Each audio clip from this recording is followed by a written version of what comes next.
Ok, alléluia, alléluia à tous les chrétiens du monde entier.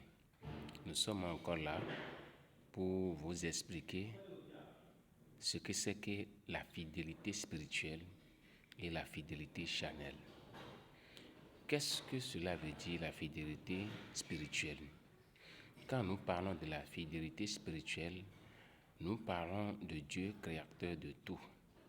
Lui, il est fidèle dans sa parole et tout ce qu'il dit s'accomplit. Maintenant, quand nous revenons sur la fidélité charnelle ou la fidélité charnelle ou la fidélité physique. Nous allons parler sur l'homme et la femme.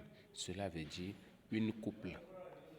Et dans une couple, avant qu'on ne parle de la fidélité, c'est quand quelqu'un désobéit à l'autre dans le domaine de la sexualité. C'est en ce temps qu'on parle de fidélité ou de l'infidélité. Infidélité veut dire quoi? C'est coucher avec quelqu'un d'autre à part ton mari. Et fidélité veut dire quoi? Obéir à ton mari ou à ta femme dans le domaine de la sexualité dans votre couple. Maintenant, il y a des gens qui disent que aujourd'hui, qu'on va essayer la femme d'abord avant de prendre. C'est parce que nous avons désobéi à la voix de l'Éternel que tout cela se passe. Qu'est-ce que Dieu veut de nous en ce qui concerne le mariage? Dans le mariage humain, Dieu a demandé à ce que personne ne fait rien comme essayer à quelque part avant de venir se mélanger.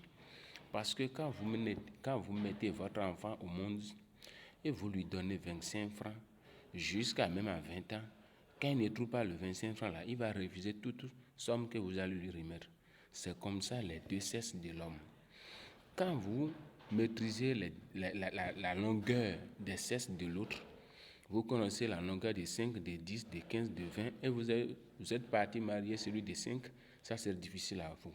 Si l'homme connaît la profondeur de plusieurs sexes et il fait le choix de 1, ça c'est difficile aussi de résister parce qu'il connaît d'autres mesures.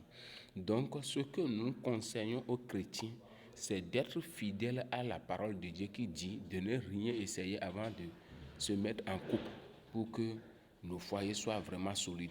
Que l'Esprit Saint nous enseigne de plus. Merci beaucoup.